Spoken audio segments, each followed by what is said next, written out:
I did not post any new snowboard content last week because I was on the island of Kauai, Hawaii. Turn right onto Alakalana Street. Head east on Lapaka Paipa Boulevard toward Pua'akala Place. In a quarter mile, turn left onto Poipu Road. I love surfing, but I've only been a handful of times and I'm not very good at it. So at the very end of this video, I'll throw in some of my vacation footage.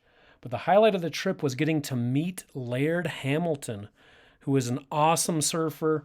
He has the closing part in one of my favorite surf movies of all time, The Endless Summer 2. It's a surf documentary. Okay, check out Laird's IMDb. Most known for Die Another Day, Waterworld, Point Break, Descendants. But look at all these movies as well. Yeah. There I go surfing. I'm a snowboarder. Have you ever been snowboarding? I have. Yeah. I did. I hiked up there and went down the crater. And also, you know what else I did too? Is I went in the crater and I went like this. I went like that around it for fun of novelty. Yeah, thank you. I was trying to learn how to deal with suppressing that, or maybe constructively venting it, not cultivating it. And so I just vowed not to subject my surfing to the opinions of men. I want people to love my art, but I want them to love it because they really love it genuinely. Because at the end, I think when you sleep at night, it really just has to do with how you feel anyways. It doesn't matter what people are saying. They can say you're the best in the world. You can go home and be miserable. They can say, hey, you suck, but you can go home and be totally satisfied as long as it's having the effect on you.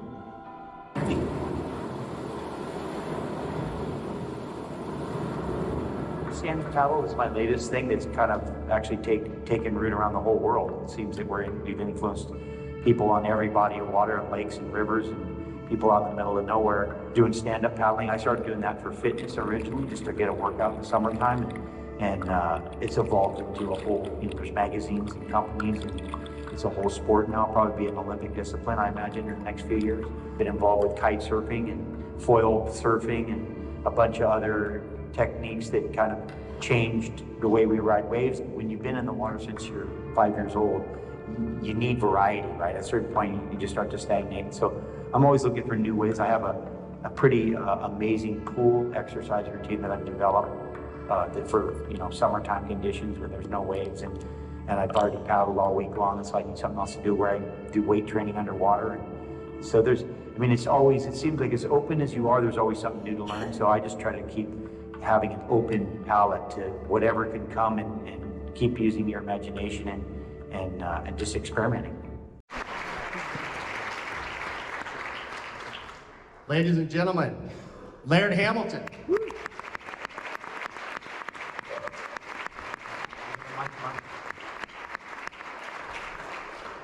Good afternoon, everybody. I think it is. Seems like there was a lot of stuff to hear and listen to. I think I'll just start in the beginning and let you know kind of a little bit, I think, what provoked me to do this. So my mom and dad were high school sweethearts, and my mom got pregnant when she was 20 years old. And they were from Southern California. At the time, it was 1964. And there was Vietnam, and there was a whole hippie revolution, and there was surfing, and surfing kind of represented a certain rebellion. It was like against the structure. So I think that's where I start. I start in an environment of against the structure, right? Against the structure. I think I just continued that on. I've continued that against the structure, but my dad wanted to be, or my birth father, I call him, wanted to be a merchant marine. So he went off to be a merchant marine, and my mom was pregnant, and she was like, well, I need to figure out how to have this kid, so I'll go to San Francisco. So she goes to San Francisco, and they're offering a program at the University of San Francisco for free birth if you do this thing called the bathysphere. People hear that and they always think, well, you're born in water, and actually it wasn't. It was this reverse hair dryer, like those old hair dryers that they put on women's head that dried, but it was a vacuum, and they put it on the stomach of my mother, like every so often during the last trimester, and it was supposed to give the fetus room to move, some freedom to not be all like scrunched up. Seems like I got to move.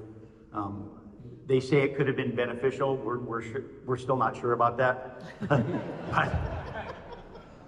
but that allowed her to have me at the hospital, and then she was like, okay, well, what am I going to do with this, with this little baby? I don't want to be in the structure. So all her friends were going to Hawaii. Hawaii represented like just freedom, paradise, this amazing kind of idea, right? Go to Hawaii. So she took me as a baby to Front Street, Lahaina.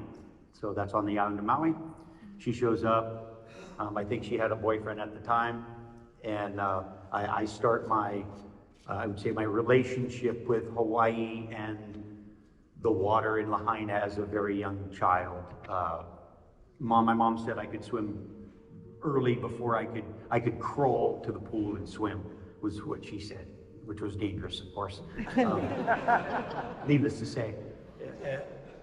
And so my first recollections of surfing are being pushed onto a wave at Lahaina Breakwall. If anybody knows Lahaina, there's a lot of sea urchins, and I don't know if I remember people telling me the story, but I fell on a bed of urchins, both butt cheeks, and they were impaled, so I couldn't sit down for a while. So I had a good relationship right away with urchins. Yeah, those are dangerous. And that began my relationship, I think, with things that are dangerous. And so I'm in Lahaina, I got urchins in my butt, and my mom's surrounded by surfers, and she decides that we should go to another island. And some of this stuff I have to put together by pieces because my mom's since passed away. She died at 53 from a brain aneurysm, and I was actually on my birthday. But I'm not looking for sympathy. So we moved to the North Shore of Oahu, and we moved to Bonsai Pipeline. And if anybody knows what Bonsai Pipeline is, it's the most dangerous beach in the world at the time. And that's where I begin the second part of my swimming lesson. And so we lived right at the beach where all of the surfers came from all over the world, because the break was the break where you tested your skills. So anybody who thought they knew how to surf, came to Oahu, went to Pipeline, and showed their skill. So, and that was my front yard as a young child. I would watch these men walk through, and they would go out to this horrific wave that I would get rescued from constantly, and I just looked to aspire to that. I said, I want to be one of those men, right? Because those are the men that I could see, and those are the men that I wanted to be like. And again, I get credit for it. I'm not sure if my stepdad saw my mom and how beautiful she was and befriended me, or if I saw how much she looked like what my dad probably should have looked like, and I befriended him and then introduced him to my mom. And then they got married, which was amazing. So I kind of got to pick my dad in some ways. He was younger than my mom, so he liked older women. She was in her 20s, and I think he was 17 when he married my mom, and so that began that relationship of the first kind of male role model in my life, the first man in my life that was like an older brother. I would think that would be a more honest relationship, how the relationship was, even though it was, we were quite different in age, but it was more like an older brother relationship. But I wanted to be like him, and because he was known as a great surfer and had a beautiful style, and he looked the part, and I was like, oh, that's perfect. My dad's a great surfer, and my whole time I'm wanting to be like one of these men, right? One of these great men that ride the waves. And so that's the beginning of my quest. At that point, we moved to this island when I was approximately 5 or 6 years old. I had already, I would say, survived multiple near drownings at that point. I always tell people my relationship with danger started very young, and it may have started, I had an epiphany, I don't know, a couple months ago or a little longer. People asked me about the fear and the courage, and I said, well, I think my mom had a boyfriend that used to try to rough her up, and I think when I was like, you know, a couple years old, I would like attack the guy. I was like, you know, I'd be a little kid and I'd just go attack the guy because he was trying to defend my mom. And I think maybe something to do with being the son of a woman that you become the man, and you're like, I'm gonna, you know, I'll protect her. Like, the guy's like, you know, get away. So I think part of it came there. I think a little bit is born. My stepdad always talks about big wave riders are born and not made, and the courage to be a big wave rider, kind of you're born with that, and then if you're fortunate to get in the right environment to cultivate that, and you don't get thrown in jail and you don't die, then you go on to ride giant waves and do some of the things that I've been able to do. But that's so that I moved to this island, and at that point I'm an outcast here in the beginning, and because you're different, you're just a different person, and than the people here. And we moved to a very remote place on this island, where there was a house cheap enough for us, I believe is what was going on. And it was a house that had been moved 3 times by tidal waves. So the house was sitting on a hill, and I asked the old man, who's one of my mentors, Mr. Ty Hook, I asked him, I go, how come the house is up there? And he goes, well, the tidal wave put it up there. Oh, God. I go, well, how come you built all the other houses, the new houses down here? And he goes, well, the ground's flat. Okay, makes sense. But if another tidal wave comes, I want to be in that house. So, but the house was a bare tin roof, and there was no hot water. We had an outhouse. That was always bad when the outhouse kind of filled up, because then you had to dig a new hole, and that usually pissed my dad off quite a bit.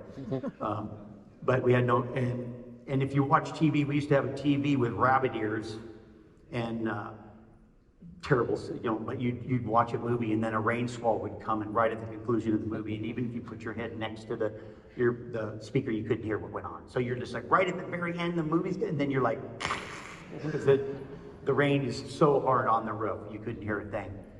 And that house, so that's where I spent, you know, a good 10 or 15 years from first grade up into high school, and we lived in like I said, in a remote valley with some large Hawaiian families and some Japanese families and some Chinese families, and just a real diverse culture. But at the time they were living, especially Mr. Tai Hook was living off the land.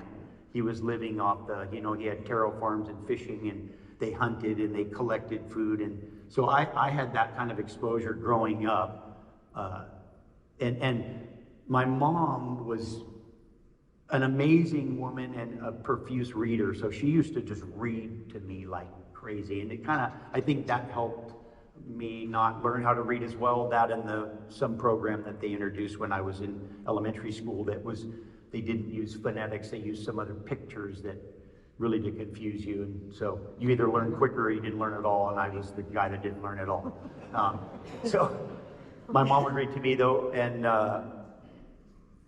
the remoteness of where we lived, her reading to me, these books, all the Lord of the Rings, Jonathan Livingston Seagull, Dune, I mean, just these amazing books of imagination and belief, living on this island with the power of the nature here that just, you know, exposed your creativity, you know. And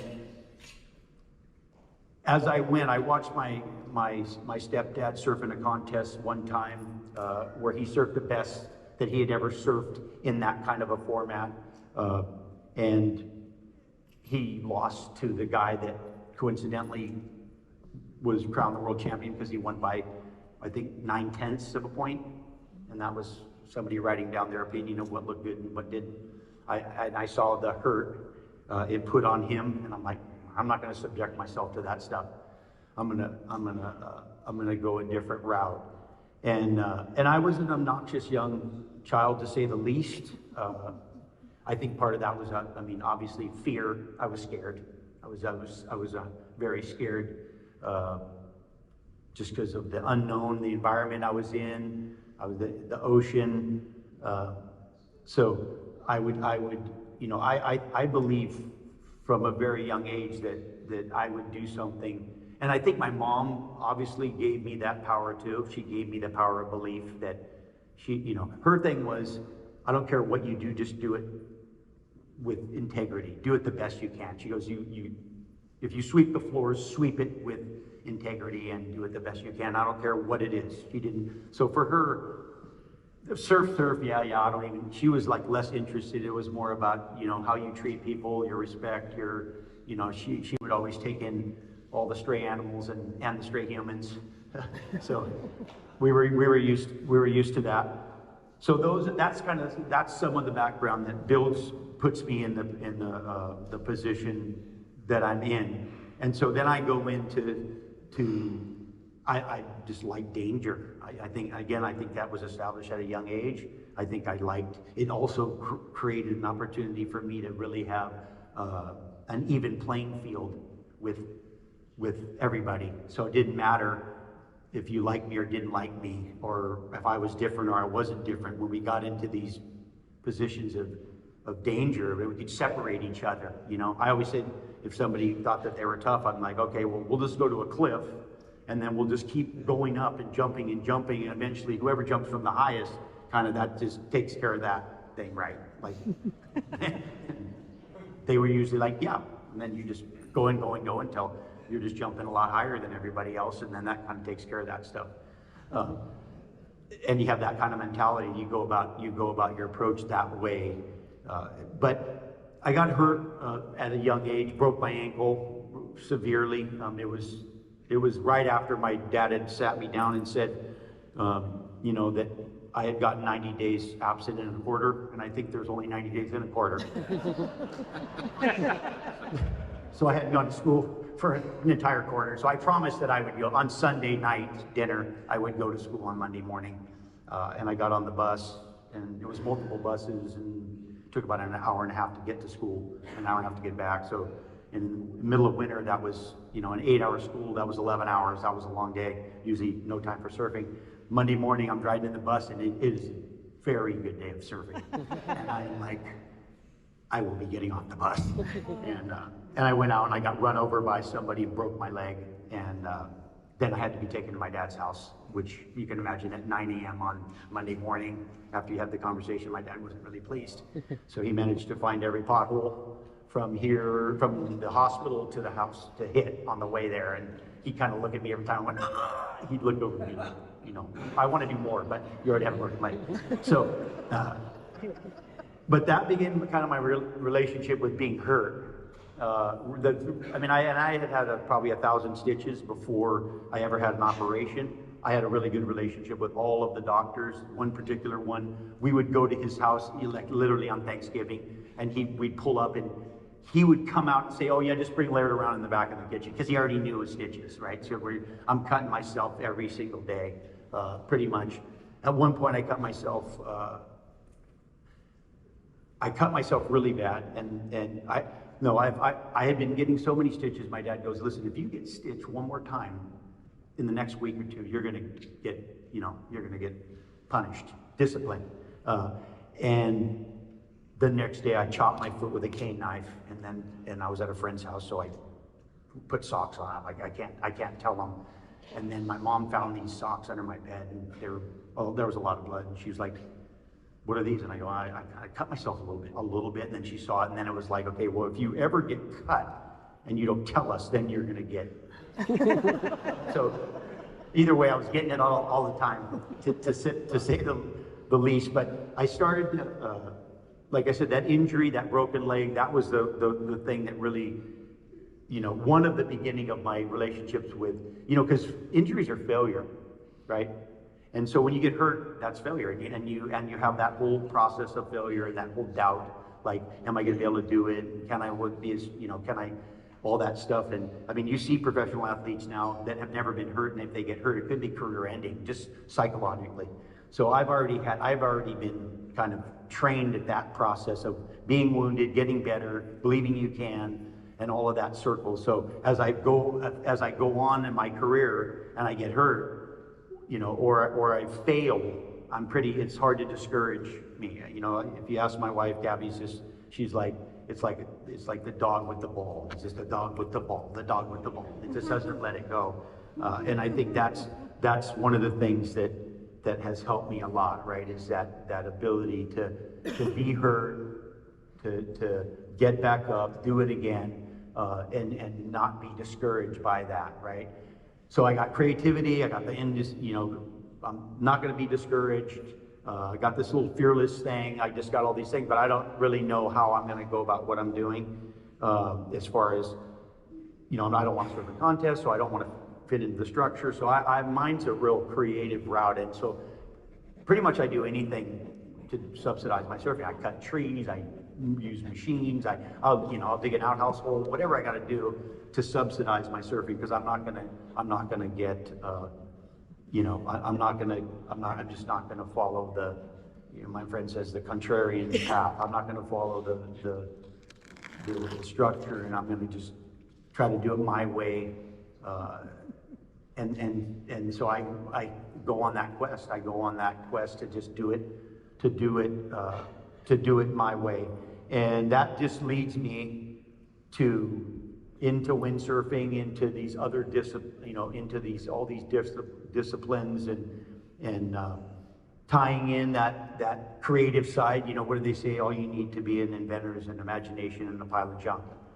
That's an Edison quote. And, you know, I had the creativity. I mean, when you live at the end of the road, you learn how to fix stuff. Like Gabby always goes, well, how do you know how to fix that? I go, well, because if we didn't fix it, it didn't get fixed, because you didn't have a guy. You couldn't call him, and you couldn't Google it, and you couldn't YouTube it, and you just had to learn how to do all the stuff. You know, you had to do the plumbing, you had to do the electrician, you had to know some of it. You're not good at anything, but you can do it. You can get by. So, a couple things that happened along the way. My mom takes me on a trip at one point, and she takes me to Paris. She thinks it's going to be good for me, and we drive from Paris to Bombay, India. My 11th birthday is in Afghanistan, and you come from Hawaii to Afghanistan, you come from Hawaii to Bombay, India. You're like, food is unbelievable. I love it, and I will eat all of it when I get home. You know, you start to really appreciate the beauty of this place, and you know, I would say that without the things that I've been through in my upbringing, I mean, first of all, I don't know if I'd be here. Let's just say that, because I've had enough opportunity to not be here, and I don't know if I'd be here and not be incarcerated. Let's just say that, because that would be the other way to be a rebel. But in my route, that was my route. Was to do it the way I did it. And, you know, as I went along, I went to Europe. I was invited to Europe for a windsurfing competition. Some guy heard that I was windsurfing from Maui. He came over to Kauai. He says, "Hey, I heard you're windsurfing. Now let's go windsurfing." So I windsurfed with him. He said, "Yeah, you should come over to Maui. You can windsurf." And so he took me to Europe, and I went to a speed trials in Europe, and the sponsor said, you go there, and if you finish in the top 2 places, anyone top 2 places, we'll cover all your expenses and give you sponsorship. And I'm like, yeah, but I'm in the trials. And they're like, well, that's your problem. And so I was fortunate enough that I actually beat the French champion at the time. Another sheer miraculous event that leads me down a road. But I get sponsored for windsurfing, and I'm a surfer though. I start surfing. I've been surfing since I was a child. I love surfing, so I get sponsored in windsurfing, and then I'm on Maui with windsurfing and going to Europe, and then I get sponsored by a French company. All the surfing industry here, I get really no support. but I get support by the French, I get support from windsurfing, I'm on Maui, and then all of a sudden, I'm like doing all these different kinds of sports because I had an open mind to just doing everything. I was just willing to try things and I think the biggest thing that allowed me to do that was just, first of all, not caring what people thought, because I always like, if people don't like you for how you're born, then why would you be surprised if they don't like you for how you act? I'm like, no problem. But I think that's helped me a lot in with all these things that I've been involved with was not caring. You know, there's a woman entrepreneur that I heard say something that I thought was really insightful, and she said, they asked her, well, if you have a really good idea, what would you recommend? And she said, don't tell anybody for a year.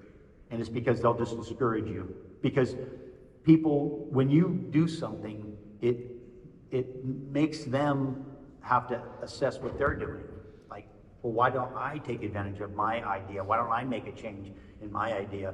Or why don't I make an effort at this concept I have? So don't show anybody, because they'll discourage you, because they will discourage you. But if you don't let people discourage you, if you don't, like, and like Gabby said, undiscourageable, like at that point, the willingness to be able to fail, just be able to make mistakes. You know, that's another piece of just crashing. I remember at one point when I first started windsurfing, I told my stepdad, I go, this is an amazing sport, you should try this. He goes, why would I do that? I'm good at surfing.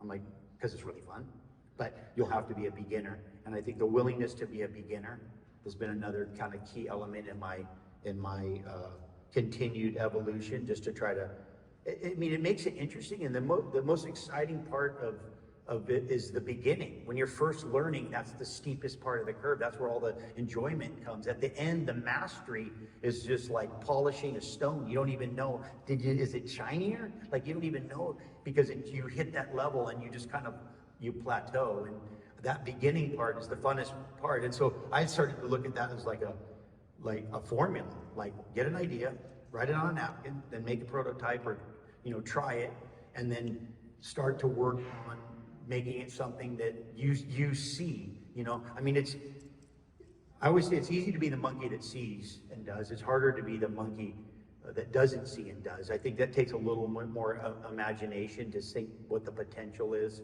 Like when we first started towing in, somebody goes, oh, well, we were doing that. And I'm like, okay, well, if you were doing that and you didn't continue to evolve it, it's because you didn't understand what it meant. And so I think that's a big piece of it too, is seeing something for its potential well enough before it existed to be able to and then that gives you the fire too to pursue it when you get discouraged. Because I can tell you, making prototypes and breaking prototypes, you know, wait 6 months, finally get all the pieces, put it together, go out, breaks, you're like, okay, or it doesn't work, and then you go through that process again. It can be a discouraging process. I mean, I have ideas that I've had that have just been in the back of my mind for years and years and years and years and years and years, and they come out for a second, and they go away, and then they come back out for a second, and go away. And you know, it reminds me. I did an interview with a reporter. I was having a conversation with this like investigative reporter, and we were sitting there having lunch or something, and he says, oh, you know, it's really amazing how patient surfers are. I was like, are you talking to me? Because I'm the last thing from patient. He goes, but you wait your whole life for a moment. You wait your whole life for one wave. Like that one wave, that wave was like, that was that wave in Tahiti was something that I saw and knew was possible. And coincidentally, it was a time when I was going through a hard time in my relationship. Gabby and I were you know, potentially over. I was in Tahiti. It was just, and the thing came like a bolo punch from the side, and I was able to kind of have that, you know, something that you had waited for, and you just don't know when, the time of the place, and all of a sudden that thing happened, and that was an emotional moment.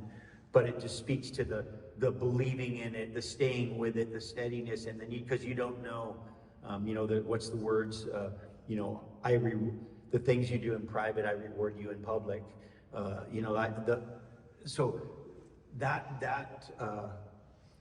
consistency, that bringing that back each time and not letting it go has allowed a lot of them to come through, because a lot of them would just gone away if I had just stopped the pursuit of them. You know, and there's still stuff today that's happening that's the same way, that are still coming out, still, you know, and I think that always will happen. I think that'll, you know, I mean, listen, learning is the funnest part. I think that's our whole, you know, what do they say? It's the journey, not the destination. I mean, learning is, that's where all the greatness comes from, is all that. But you got to be willing to not know, and you got to be willing to fail. And done a lot of all of those, and still do a lot, especially now with daughters. I got 3 daughters, and they remind me really just how little I actually do know, if anything. I think I got dumber. I get dumber every day. But there's a saying, you know, hurry up and hire your children while they still know everything. So they know a lot right now, and I know nothing. So but it is amazing. And that's I think my greatest challenge at this point is parenting. Like, I've ridden giant waves. I'm like, waves? Those are child's play. Teenage daughter? Come on, talk to me. You want to talk about some serious challenge. So, you know, when I think about all the things I've been able to do in my, you know, in my sport, in my life, the real challenge for me is survive, like live, like it's really, I'm playing the long game. The long game is live and try to live with a quality of life and do things that make you, that bring you that, you know, that feeling like when you were a kid, you know, that feeling of like that feeling when you did something really exciting or something really fun. I think that's been, you know, that's like a lifelong, you know, I think if there's a fountain of youth, that's it.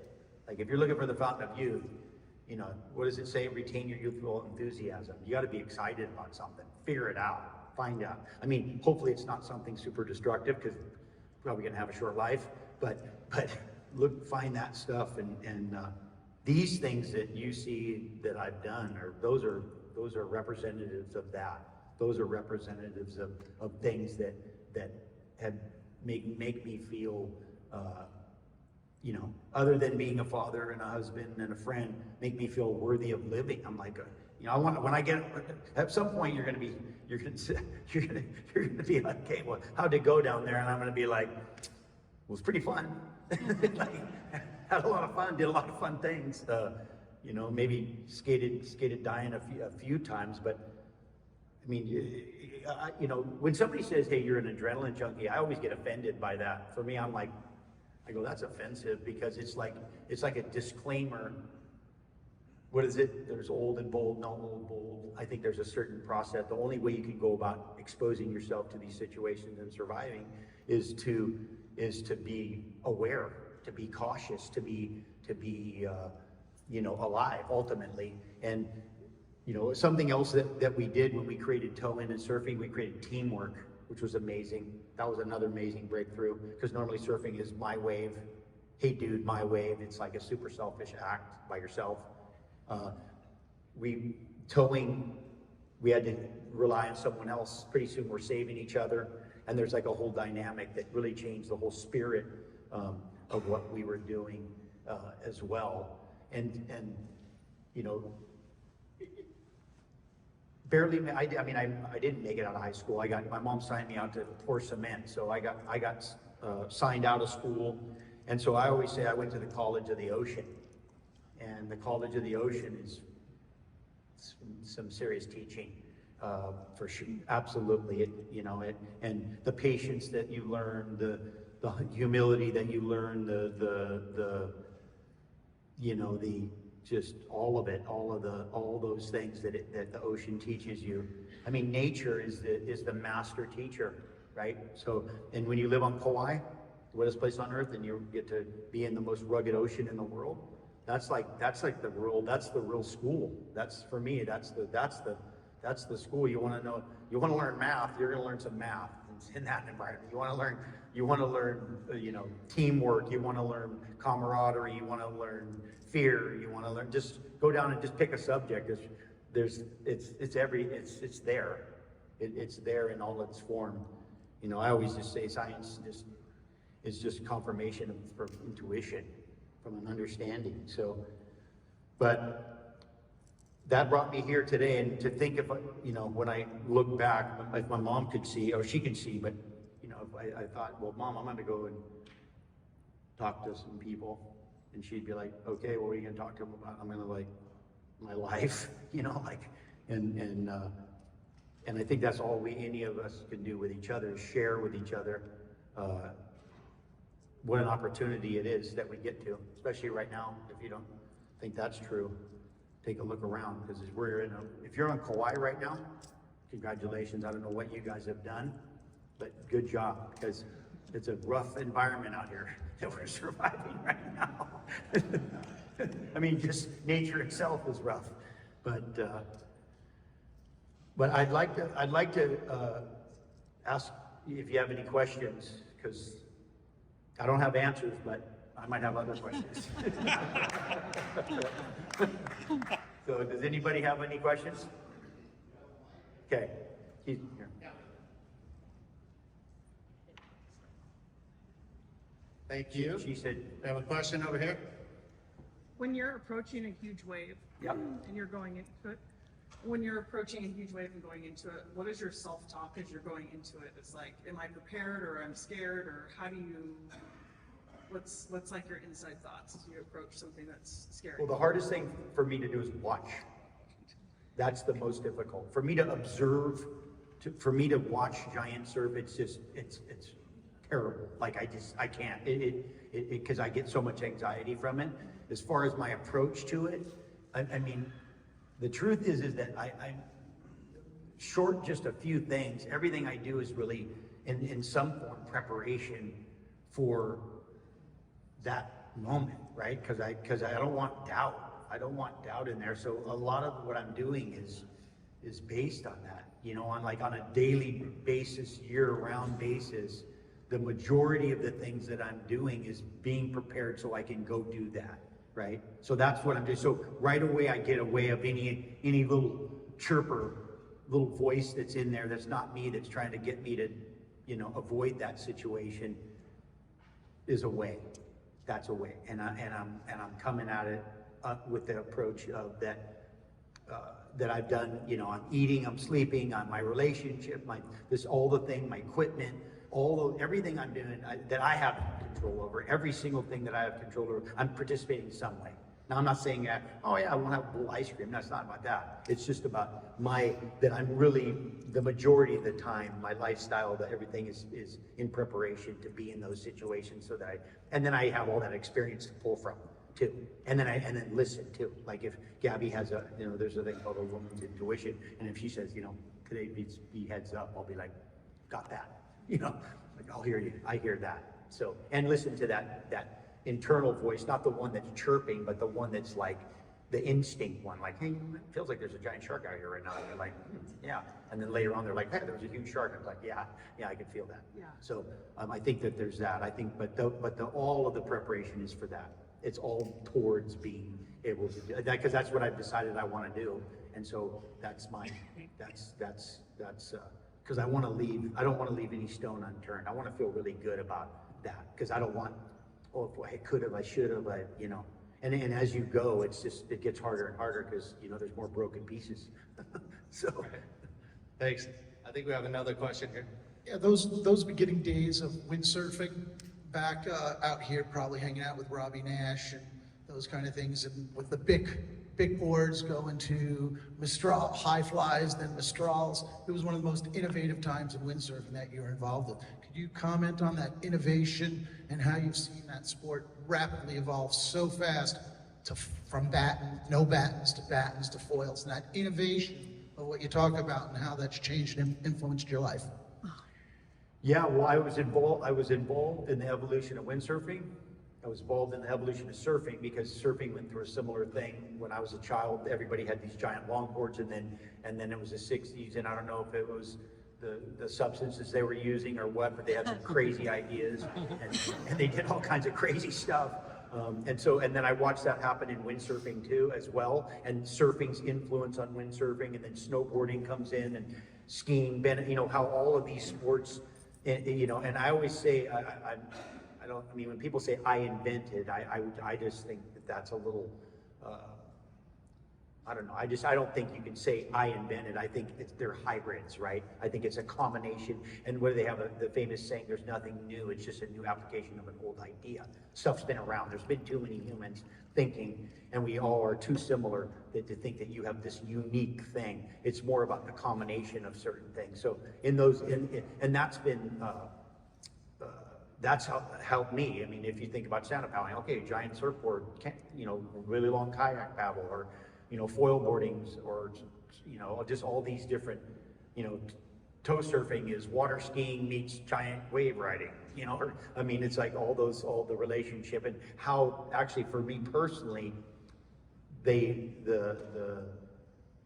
techniques also helped each other. Like, you don't even understand the value of, okay, foot straps on a windsurfer so you don't come apart when you fly in the air, and all of a sudden then you're on a small surfboard for a giant wave with foot straps on it, because you have that connection. And then you know, just all those little pieces that fit into each other. I mean, not only in materials, not only in the design stuff, but then also in the, I mean, now you look at all the sailboats, and all the boats are all flying.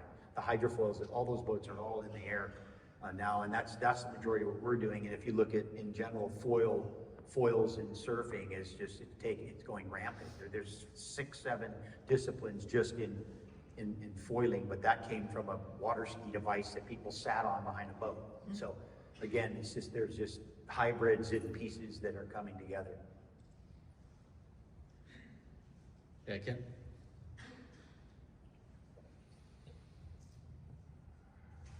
Yeah, hi Laird. So my wife and I have been surfing together for like 25 years. It's really a big part of what we do.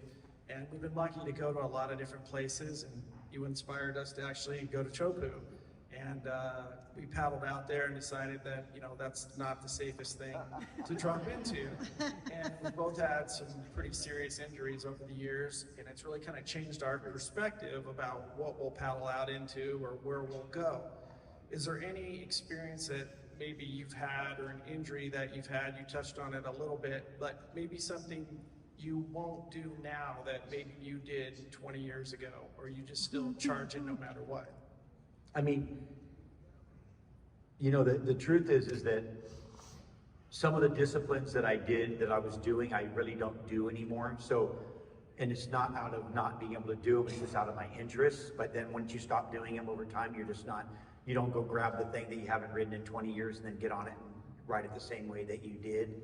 I mean, most of my things that, you know, if I have apprehension, usually has to do with some giant cliff. Like I used to jump off these giant cliffs, and I'm like, I think I'm okay. Like that fake hip I have, and the other one I need, I think I'm good. I don't, you know, I don't need it. I mean, I did jump off that one, but maybe not this year. So, but yeah, I think there's a certain, I mean, mostly it has to do with interest and what, you know, what I'm interested in. And then the obvious, you know, the obvious stupidity. I'm trying to avoid this. There's some of the dumber things of my youth. Those are included. Yeah. Laird, you had this interesting cameo. It was so meaningful in Descendants, and I was just wondering, how did that come about, where you embark on a portion of film and TV and everything like that? I just got invited to do that, and again, you know, I've been subsidizing my surfing in a lot of different ways.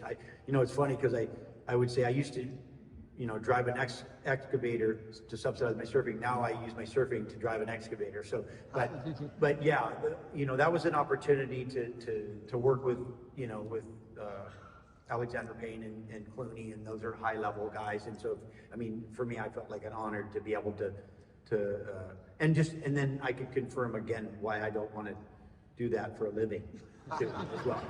A lot of waiting. I'm not good at waiting. Unless there's a wave. Hi, Mr. Hamilton. Pretty much excited and honored to see you live and pretty much alive.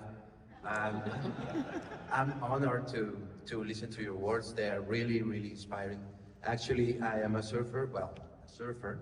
I was training to come here and catch my first wave in Hawaii, and I got this injury. Yeah. I scratched the bottom, and you should see the sand. How it's like there's a trench now. There, okay. So Now you have evidence. yeah, Now you have the evidence, and I already got my biggest wave listening to you. So pretty much honored. My question is, when you got this idea for your foil, that big keel floating over the wave, what were your thoughts? Did you think this is totally full? Is it a full idea, or wow, this is brilliant, I'm gonna make it? How was that? When you talk about the hydrofoils? Yeah.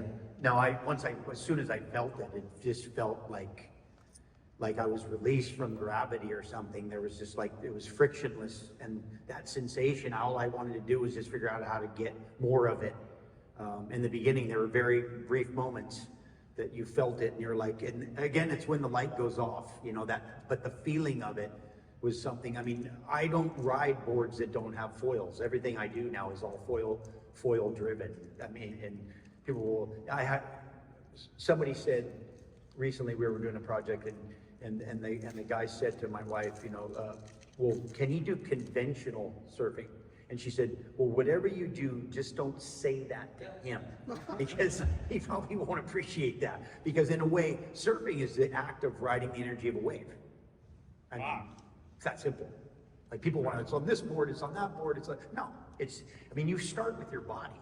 Like, we start with our bodies, and then we use McDonald's lunch tray. We used to get those lunch trays, and we go, and ride on that thing. And then you just, anything for riding a wave. It's just the act of riding the energy of a wave. So when people get into specifics, it's like saying, you should only use a hammer, and you're like, yeah, but I'm a carpenter. I need a saw and some other things as well. And they're like, no, it's not carpentry unless you just are on a hammer. So it's that mentality, which I think really is that closes you from actually experiencing. But the foils themselves, the truth is that I had an experience in some giant surf, like one of the biggest days that we had ever seen and ridden.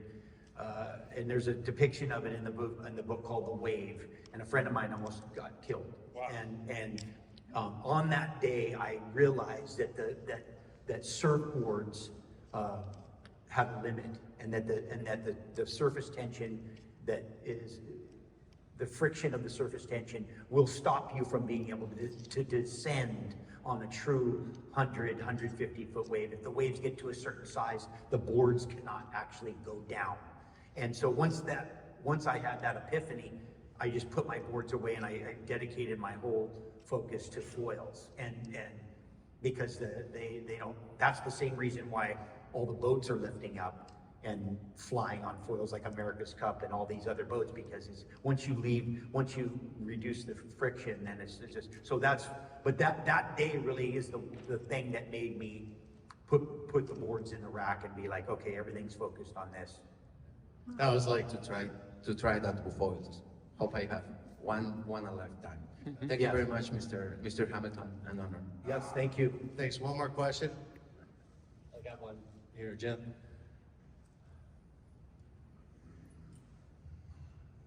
Really curious as to the next phase for you.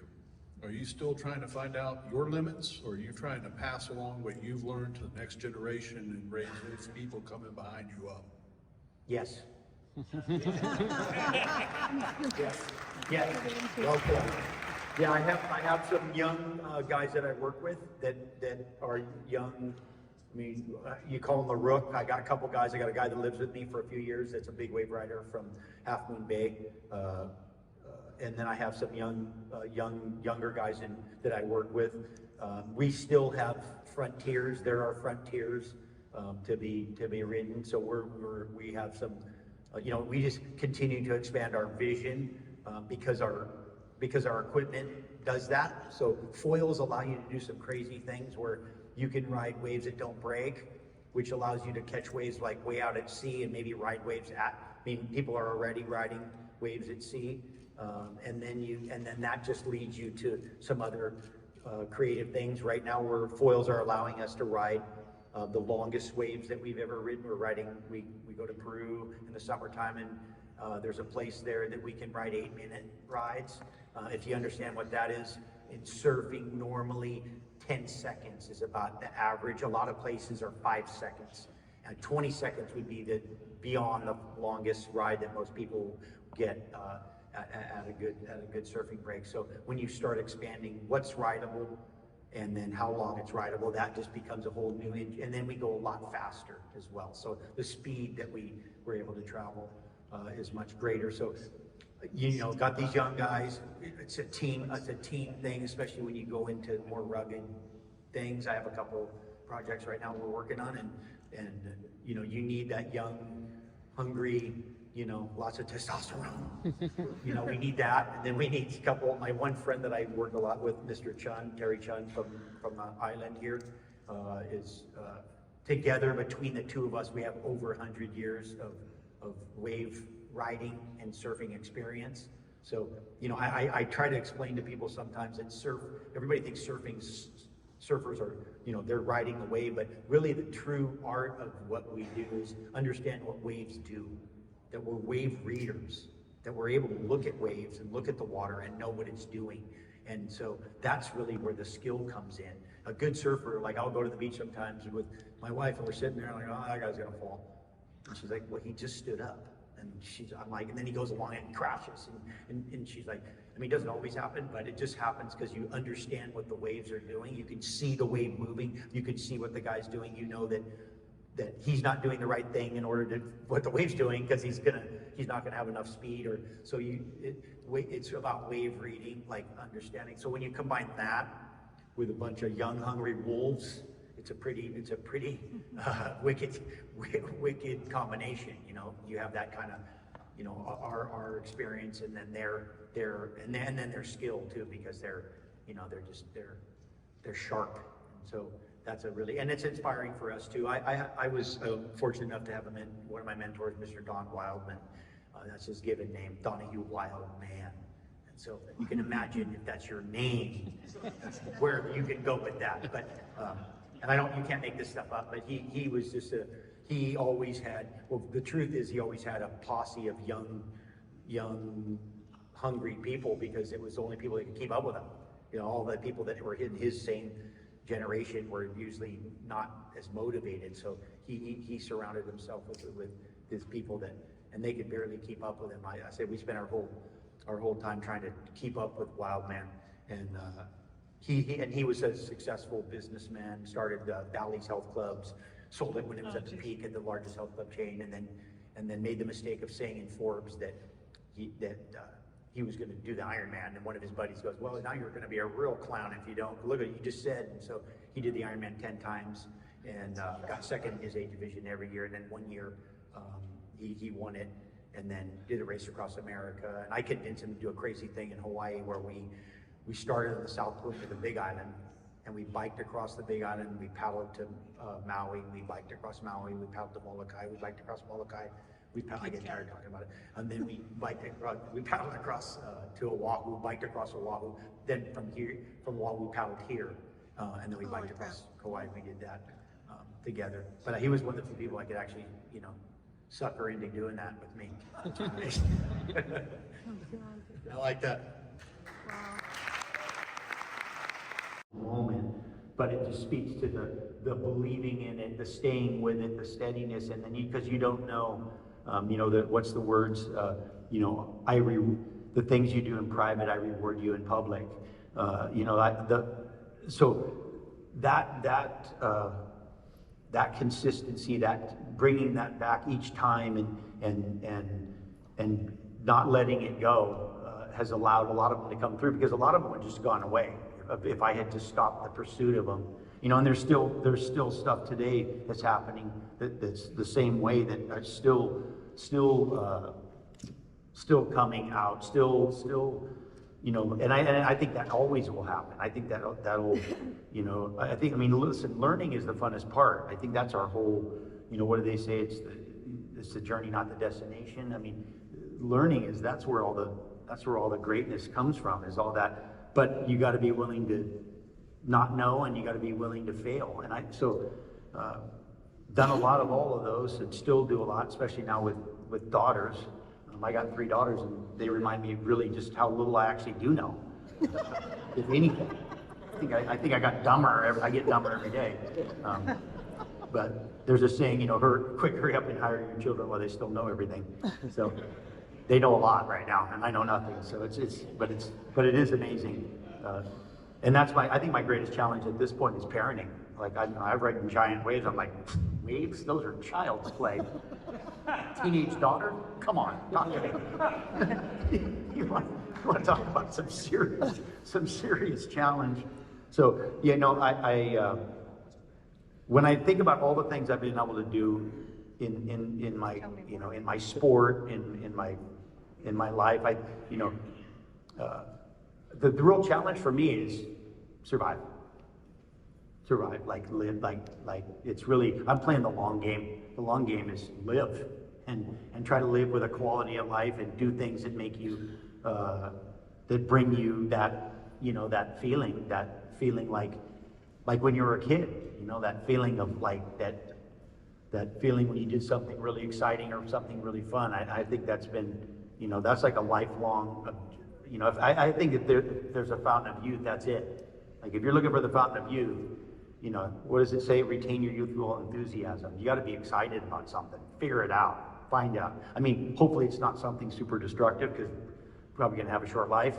But find that stuff, and these things that you see that I've done, those are representatives of that. Those are representatives of things that have make me feel. You know, other than being a father and a husband and a friend, make me feel worthy of living. I'm like, you know, when I get, at some point you're gonna be like, okay, well, how'd it go down there? And I'm gonna be like, it was pretty fun. Like, had a lot of fun, did a lot of fun things. You know, maybe skated dying a few times, but I mean, you know, when somebody says, hey, you're an adrenaline junkie, I always get offended by that. For me, I'm like, I go, that's offensive, because it's like a disclaimer. What is it? There's old and bold, no old bold. I think there's a certain process. The only way you can go about exposing yourself to these situations and surviving is to be aware, to be cautious, to be you know, alive ultimately. And you know, something else that we did when we created Tow-In and Surfing, we created teamwork, which was amazing. That was another amazing breakthrough, because normally surfing is my wave. Hey dude, my wave. It's like a super selfish act by yourself. Towing, we had to rely on someone else. Pretty soon we're saving each other, and there's like a whole dynamic that really changed the whole spirit of what we were doing as well. And you know, barely, I didn't make it out of high school. My mom signed me out to pour cement, so I got signed out of school, and so I always say I went to the College of the Ocean, and the College of the Ocean is some serious teaching, for sure, absolutely, you know, and the patience that you learn, the humility that you learn, the you know, just all of it, all those things that the ocean teaches you. I mean, nature is the master teacher, right? So, and when you live on Kauai, the wettest place on earth, and you get to be in the most rugged ocean in the world, that's the real school. That's, for me, that's the school. You want to learn math, you're going to learn some math in that environment. You want to learn you know, teamwork, you want to learn camaraderie, you want to learn fear, you want to learn, just go down and just pick a subject. It's there.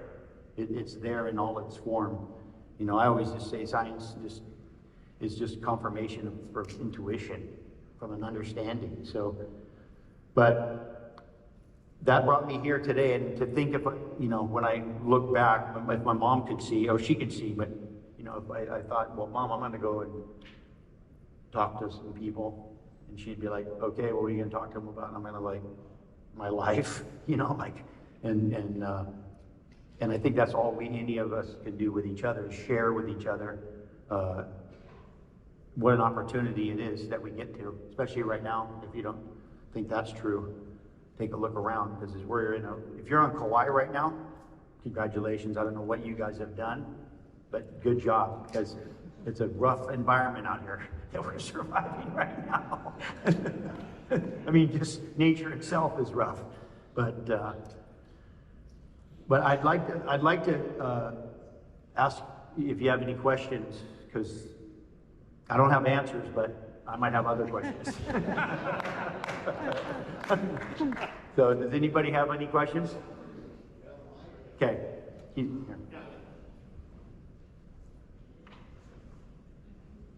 Thank you. She said, I have a question over here. When you're approaching a huge wave, yep. and you're going into it, when you're approaching a huge wave and going into it, what is your self-talk as you're going into it? It's like, am I prepared, or I'm scared, or how do you, what's like your inside thoughts as you approach something that's scary? Well, the hardest thing for me to do is watch. That's the most difficult. For me to observe, for me to watch giant surf, it's terrible. Like I can't, because I get so much anxiety from it. As far as my approach to it, I mean, the truth is that I short just a few things, everything I do is really in some form preparation for that moment, right? Because I don't want doubt. I don't want doubt in there. So a lot of what I'm doing is based on that, you know, on a daily basis, year-round basis. The majority of the things that I'm doing is being prepared so I can go do that, right? So that's what I'm doing. So right away I get away of any little chirper, little voice that's in there that's not me, that's trying to get me to, you know, avoid that situation, is a way. That's a way. And I'm coming at it with the approach of that I've done. You know, I'm eating, I'm sleeping, my relationship, all the thing, my equipment, everything I'm doing that I have control over, every single thing that I have control over, I'm participating in some way. Now, I'm not saying that, oh yeah, we'll have a bowl of ice cream. That's not about that. It's just about that I'm really, the majority of the time, my lifestyle, that everything is. View from the hotel room. My GoPro kept overheating during Laird's keynote speech, but I was able to get most of the speech as well as a bonus question in there. So here is some of my vacation footage from Kauai, Hawaii trip.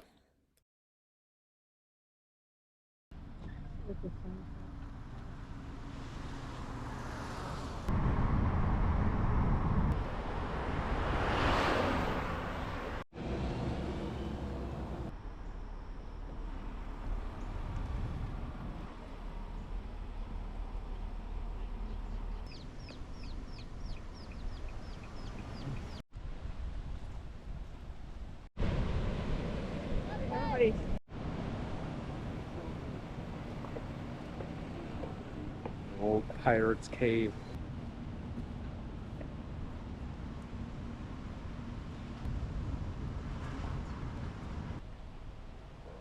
I had a Mustang, I'll go through it.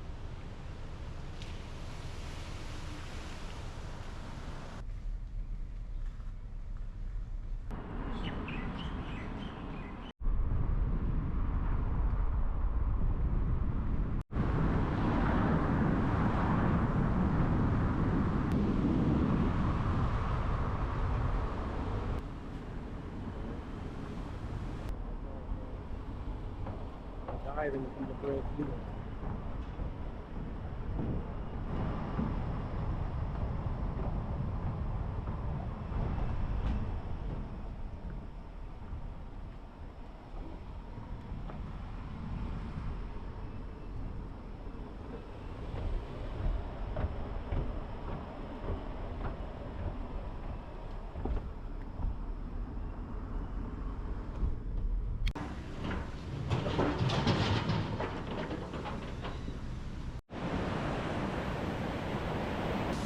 There they go.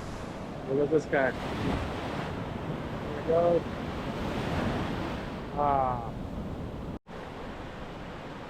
Going? Yeah. Go, buddy. Oh, buddy.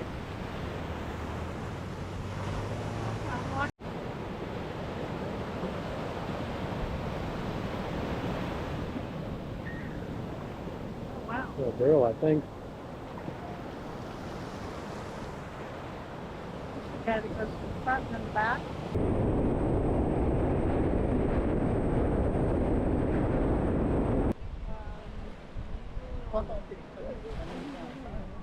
They're so slow.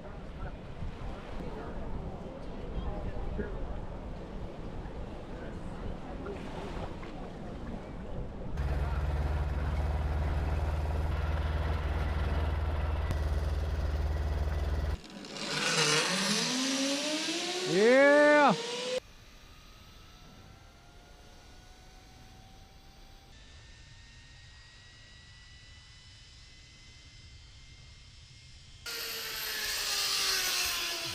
You seem like the pick man. my good side. Yeah. Yeah.